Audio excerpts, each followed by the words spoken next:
I saw a post online from a woman who said she was not interested in dating someone who wasn't willing to invest in her financially. So basically, she tells her potential suitors, bring your checkbook or pack your bags. Ooh. So ladies, do you think it's fair to expect a romantic partner to invest in you? No, no, no. I mean, I feel like you want someone to invest in the relationship. It doesn't have to be monetary. Yeah. It's more about, you know, let's spend quality time. Baby, what do you really want to do? Let me help you achieve that. Let me help you wake up in the morning and go work out if that's what you want to do. I think, like, that's the investment. I don't think it needs to be monetary. I mean, if you're together maybe 10 years and now you want to start a business and he wants to invest in that, that's a different thing. But to expect someone you're dating to invest in you financially is a bit much. Yeah, well, I mean, I think it's the way she's going about it, to be honest with you. Now, if you coming in and like, if you don't have your checkbook until you know, that's different. That ain't it. But, I mean, honestly, I feel that people, if you are teammates, because that's one thing that I wanted before I married my husband, I wanted a teammate in life. And I feel like the same way you invest in them, and not necessarily financially, but they invest in you, you invest in each other's dreams and ideas, meaning by support, by helping them with the plan, by, you know, helping them figure out how to execute it.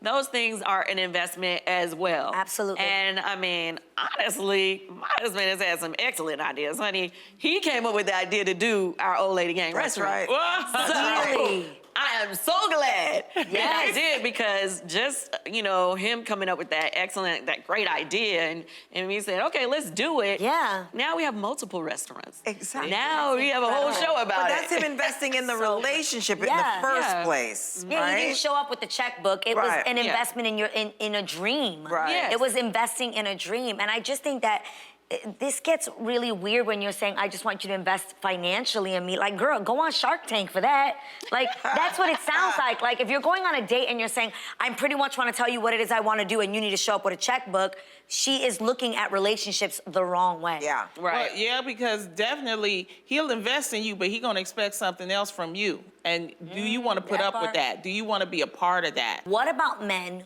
who are financially, like, they're doing amazing? Let's say they've got a lot of money, and there is a woman who does have a dream and he doesn't invest in her financially. I think that's the difference. You've seen that in relationships, so you're like, oh, this guy is a millionaire and he's got a lot of things going on, and his wife, he doesn't help her out with her dreams. And if I do actually know somebody like this. And talk about it. Okay, she gets really frustrated. Well, I think the thing about it is she didn't come into meeting him like, oh, where's the check? Right.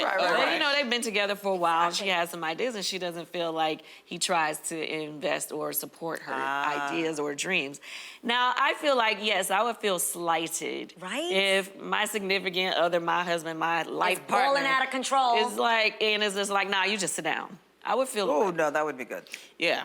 I think that's different. When you saying y'all in a committed relationship and y'all working together as partners, and he then came up, and now you like, oh, hey, baby, and he don't want to help you out, now I have an issue. Okay, well, here's the thing. Why do you think he's not helping her, though? That's what I was about to say. Why do you think he's not helping her? Hold on a second. Let's be devil's advocate. I want to know. Okay. What if she really has the history of not really seeing things through?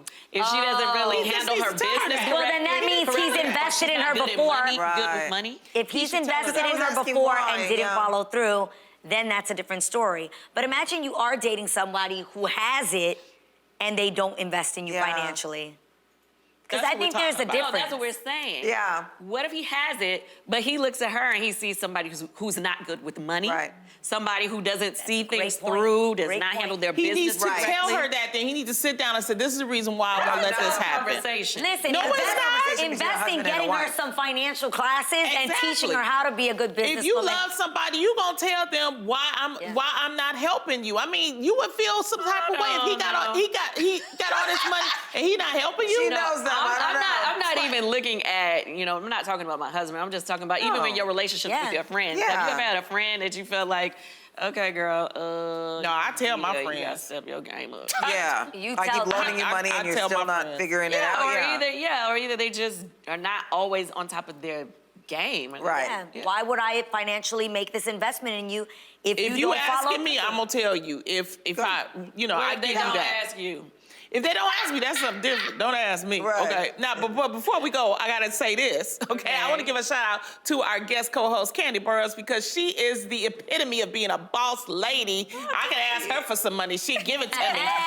Kandi, you are juggling so many projects, including your Bravo series, Kandi and the Gang. Tell us about it. Yeah. Oh, I'm so excited about it. Okay, so the show is really about our restaurant and some of the people that work within it, which some of them are my family, and some of them just people that I work with that I've come to love like family. Yes. But when I tell you their personalities are on 10 and they deserve to be on TV, okay? I love And it. my We love to aunt, see it. They're just walking TV, okay? Yes. But it's the struggles of trying to keep this this restaurant open over these last couple of years. It's been a real so struggle for us. Yeah. And so we had to Pandemic. bring in a consultant to help, and people don't really like his attitude like that. Oh. But we It's gonna needed make somebody for good tough. TV. Well, it wasn't even planned that way. No? No, well, I mean, when we first did make the restaurant, Todd was like, well, we can make a show about, he's a producer. He's like, yeah, we can make Right. a show about this. And I'm like, okay, let's just make the restaurant right. And now that we have all these people that really deserve to be seen by the world, I'm just so glad that we could use our platform to make that happen. Well, we They have are a funny. clip from Kandi and the Gang. Check it out. I personally feel like, and I'm gonna keep it all the way 100 with you.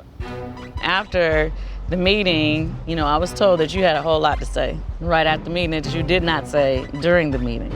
Part of that was you said we don't give a meaning Todd and I. Clenching my little pearls. Did I say that?